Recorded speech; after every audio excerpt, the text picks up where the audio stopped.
the Estes, but it's time for BLACKLIST International to go for their final ban. Still, right now you can see they're trying to nail the jungler down for Incendio Supremacy with the Hayabusa 2. That's 3 jungle assassin bans. I think everyone knows here that TNZ likes to play the assassins, and that is also why BLACKLIST International, they opt for assassin bans twice in the second phase. Now though, Incendio taking their time in the first phase or the second phase, I personally feel they should pile more towards the XP. Lapu Lapu is available, but no, they opt for that Youth Song perhaps to catch that carry, you know, more easily. A Yuzong that is definitely a matchup that is somewhat nightmaric for BLACKLIST International. This was the Yuzong, well, not the exact same Yuzong, but the pick that really gave them a whole lot of trouble. Yeah, this Yuzong pick is almost like forced, because looking at the meta right now, if you just let the marksman do whatever they want, then it's GG, man. Yep. It's a complete nightmare. So I love the Yuzong pick, because even BLACKLIST International, they're kind of letting Incendio know, we can't handle backline divers, because most probably this Kaja is going to be a roam Kaja, and you can only catch one. So if you can force out the ult very, very early, then everyone else can go in, and they're picking up the Benedetto right now for Edwin, and they're picking up the Kadita. And here's the thing, I heard that the Kadita is actually one of the top picks just because of the way that she can actually put pressure on the map, really making it so that whatever your win condition is, you want to play early, you want to play mid games, like, no. Going up against Kadita, forget about it. You're not going to be able to execute. I mean, to add to that, right, Rafael, Miracle, take a look at the composition. Crowd control, they have the Divine Judgment, they have Kadita, massive, huge crowd control. Plus, add to that, they have Valentina that can take the Fatal Links away. So, crowd control, it looks like BLACKLIST, they want to team fight here, especially after level 4. All they are going to look for is team fight. Whoa, but Incendio responds. What? A Guinevere that's most probably going to the jungle. Wait. We're swinging the stops, and yes, it is TNZ in the jungle, and Wise is bringing out that Valentina in the jungle. Here's the thing, right? Here's the thing, because there are changes in the items as well, where right now basic attacks is looking very, very strong, right? So giving Guinevere that kind of buff, like, it's not a direct buff. It's like I don't know what to call it, right? But you're buffing one thing and then you just subsequently buffing the other. It's a chain. So this is gonna be interesting. I haven't heard about this Guinevere pick. In the jungle, right? We saw it. Wise was actually playing it back then in Season 10 of MPLPH. He got inspired. And right now, Incendio Supremacy with their dive composition up against BLACKLIST International's comp, which has a bit of everything. They have pick, they can team fight, they can front and back, and they can also dive. So, right now, I just want to ask you, LaFell, before we get into the Land of Dawn, who do you like better from the drafts? In terms of the drafts, I gotta go for BLACKLIST because it's a very safe draft, right? Because it's easy to execute, and yeah. 5 seconds till the end. Well, ladies and gentlemen, it's time to dive into the Land of Dawn for game number 1. The opening of the M4 World Championships with BLACKLIST International on the blue side and Incendio Supremacy on the red side. I mean, in hindsight, I thought BLACKLIST was the only team that wants a team fight, but now I get a better closer look. Incendio, they have the Atlas, they have the Youth Song, they have the Beatrix. I mean, they are also looking for a team fight. Oh, they have information that Wise has used the Retribution. Will they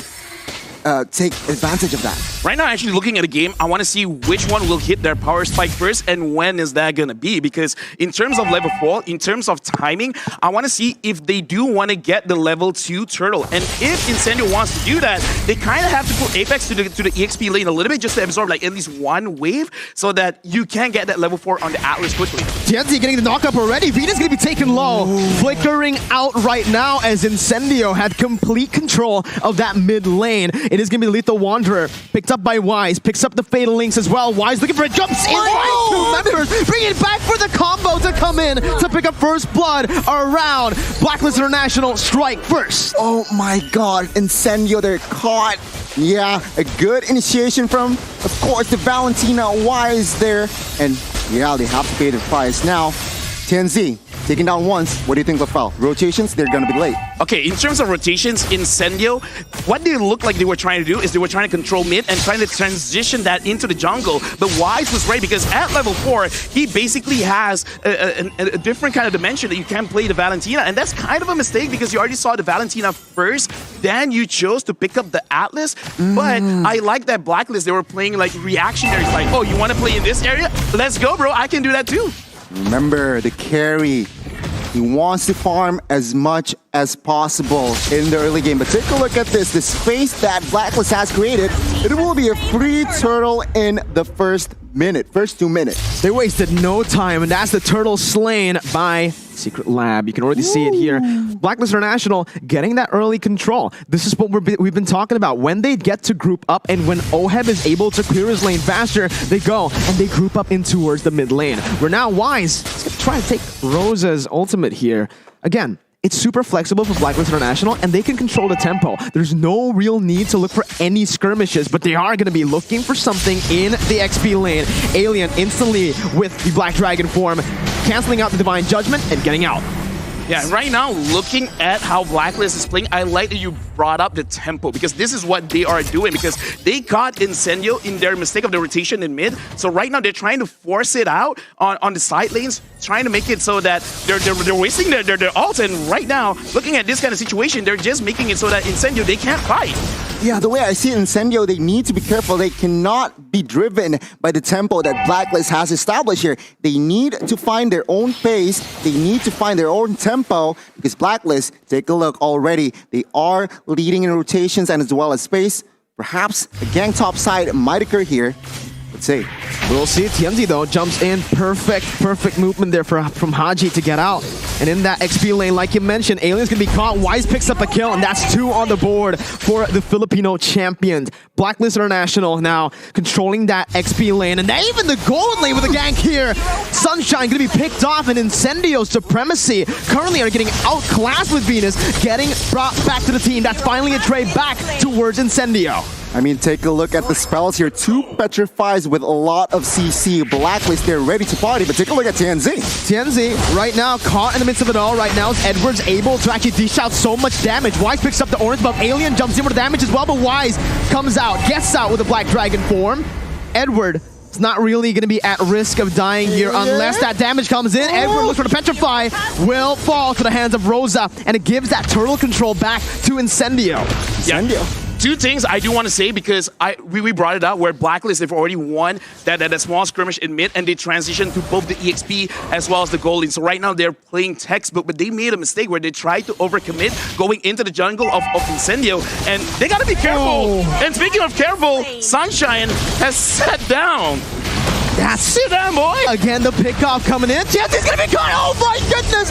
It's a perfect combination of skills to punish Incendio. Tienzi's still able to back off. Alien jumps in. A very good counter engage, but it's gonna be turned back around again. Edward running from the hills. Rosa picking up the kill back again to trade it and to finally get that even trade. Wise still trying to dish out some more damage, but Apex 47 is gonna be caught, forced to flicker out, and Blacklist International still maintaining that lead in the 5th minute. Incendio, they managed to get a slight compensation there, taking down a member in Edward, but Incendio, they cannot do much. Now, emblem-wise here, anything significant, LaFell? The only significant thing is that TNZ is actually focusing on the cooldown reduction for the emblem. So it looks like the main idea was actually to kind of like snowball with this Grenifer pick, but because they lost that initial skirmish, it kind of puts them a little bit in the back foot. And speaking of which, right now, I do want to talk about the goalie because with Blacklist 2.5k ahead, Oheb, he's just putting a like he's shutting this game down because at the point Incendio, it looks like they can come back. I think this carry is just going to pop off and it's going to be game over. Yeah, I mean, you're right. Take a look at the items here. Talking about carry, DHS has built, Corrosion Scythe is next. So expect a lot of movement speed, but take a look at the maneuvers in the mid side. A good offense, but a better defense, it seems like. Taking a look at the items as well. What do you see? Now, honestly, for me, it's very interesting that Alien, he's not really prioritizing on spell them just yet. He wants the Hunter Strike so that even if he dies, it's totally fine as long as he can get a kill. And I feel like this is a good idea. If you're behind, try to get kills, try to slow the game. That's great. And speaking of which, oh, my Venus got caught. That's the pickup that Incendio wants to look for. They're looking for the skirmishes already, and Wise is forced to back up. We can already see the positioning coming in as Incendio tries to get that mid-control. Petrify with the final blow popped in by Edward. No real follow-up. He's gonna jump in for Apex. Finds the fatal links onto 2 members. Edward running for the hills, getting dished out by the damage coming from Alien as Sunshine gets the damage on towards Haji. OHEB right for the hills. He's gonna fall, and it's a 3-4-0 for Incendio Supremacy. Venus jumping in, looking for the Divine Judgment, but will not be able to find it. Incendio equalize with a massive team fight going in their favor. Amazing, amazing execution. Now, the turtle fight here. Oh My Venus still opening up the map, but it seems like the turtle will be comfortably taken by TNZ. No casualties earlier, but man, Incendio, what a response. Wow. Yeah, I just gotta say, right? Because we see the shift in tempo. Yeah. Once we see they completed one item, one of their core items, they're like, yeah, let's fight it out. And I kind of feel like this is showing the growth of Incendio. It's like, we're not gonna force fights. We're gonna fight when we have the items, and TNZ goes in. What a read by TNZ. Just going full Chad mode there, jumping into the bush. But yeah, I like what you mentioned. They picked up the damage dealer's first pick, right? Those were the 2 first picks for Incendio, and they know exactly how to play this composition.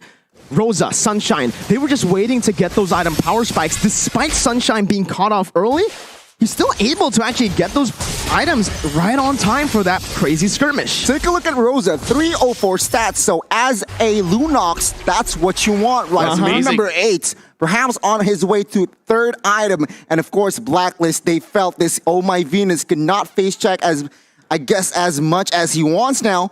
That Lunox is going to deal a lot of damage. Just one small point I want to bring up as well, where for Incendio, Sunshine over here, every single time there's a fight, he uses the Banished Rage. So it looks like it's an interesting way of playing the Beatrix, and it does show that they want to group up together and they want to play team fight. So they're kind of like challenging Blacklist, like, you want to Ube? Ube ahead. I'm going to drop bombs on your head. Ooh, I like that. Thank you. It rhymes, man. I love your rhymes. I try. Rapper LaFell, but man, again, I agree with you. There's so much CC, there's so much AoE damage coming in from Incendio that it kind of forces Blacklist International to split up in these fights. And guess what? That's not what they want to do. Blacklist International, with their signature Ube, they want to stick together. That's the thing. Looking at their composition right now, it feels like it isn't a full Ube comp. It's a composition right now that's a bit more flexible. And because of that, right now they are actually losing out in the board control in the 9th minute of the game. Take a look outside though. Alien, Black Dragon 4 popped here. 3-on-1. Not a good time there. Alien needs to go down 5v4. Perhaps now, with the space and man advantage, Blacklist might get this free Lord. Yeah, Blacklist right now, they're playing their own macro play. They're splitting up the map. They're trying to move like a 2-3 or a 1-4, trying to catch someone off guard and make it so that Incendio, you have a choice. Pick your poison right now. And speaking of which, TNZ is there in the middle, but so far it looks like not a big engage from Blacklist. You gotta understand, Blacklist International, sure, they have a man advantage, but what did they use resource-wise? They used 3 ultimates to pick off Alien, and right now, it's gonna be Blacklist International still going in for the Lord. It's taken to a quarter of its health. Apex 47 trying to open up the map, jumps in with the Fatal Links, jumps on it, gets the damage done with the Violent Requiem to follow it up. Haji's gonna be taken low, Rosa jumps in, that's a double kill for OHEB, but Edward's caught in the midst. Rosa backing up, Incendio Supremacy have lost the fight. It's a 2-0, but practically a 3-0 if you count in the Lord for Blacklist. Blacklist knowing what they are doing, what they are best here towards the late game. They won the team fight, they got the Lord as well, and Incendio is going back to the drawing boards. Now, they have to defend, but Fel, what do you see? Honestly, it was quite unfortunate because that was a very good setup by Apex 47, but it looks like Apex as well as TNZ, they weren't on the same page, because if he actually knocks them up and gets that chain CC, it would have been great. Let's look at the instant replay to see a great engage by Apex, but look at where TNZ lands. He did not hit the other 2 members, and because of that, they could not chain the CC. They couldn't actually put out the damage that they wanted to put out. So it's a small mistake, but at 11 minutes, it is a big mistake. Big shout out to OHEB, man. He practically just read Apex 47 like an open book. He moved back right on time, and to add on to that, even if he got caught, still had that Purify. Yeah, I mean, he did not use that Purify, but now, with the offense here, Blacklist will take all the tier 2s, munching on the mid, and will surely take the top side as well. Question is, how many base turrets will fall here? That's a big question right now, as we are going to see Apex 47 already opening up the map once again. Venus jumping in with a flicker, not able to find Alien. It's still Incendio, actually micromanaging the waves really, really well. No base turrets gone, to answer your question. Yeah, right now I kind of feel like Incendio, they have no choice but to kind of be a little bit patient, because right now I kind of feel like Rosa as well as Sunshine, they have enough damage. They just need a proper setup. And in terms of proper setup, you shouted out Oheb. If they can catch him, that's great, but it's easier said than done. But oh my Venus, it's all for them. That's all the damage popped in, and the backline's completely going to be obstructed here by Blacklist International. Oheb free hitting, his Alien's going to be bursted down. Oh my God! Tenzi's the only man left standing. Blacklist International, they take no prisoners. They take Incendio Supremacy out with a wipeout, 5 for 2, and they look for the base to end the opener for the M4 World Championship, topping their group for now. Blacklist International strikes first. 12 minutes is all they took to take the game. One mistake, they went all in towards Venus. That's not a good resource to put in, LaFell. Yeah, but anyway, congratulations to our defending champions winning the very first game of M4 here in Jakarta. And it really shows, like, even though, yeah, they won, but I gotta say, man, Incendio, that was a very good showing. Very good showing. It's just like one or two mistakes. It was impressive. It's just like one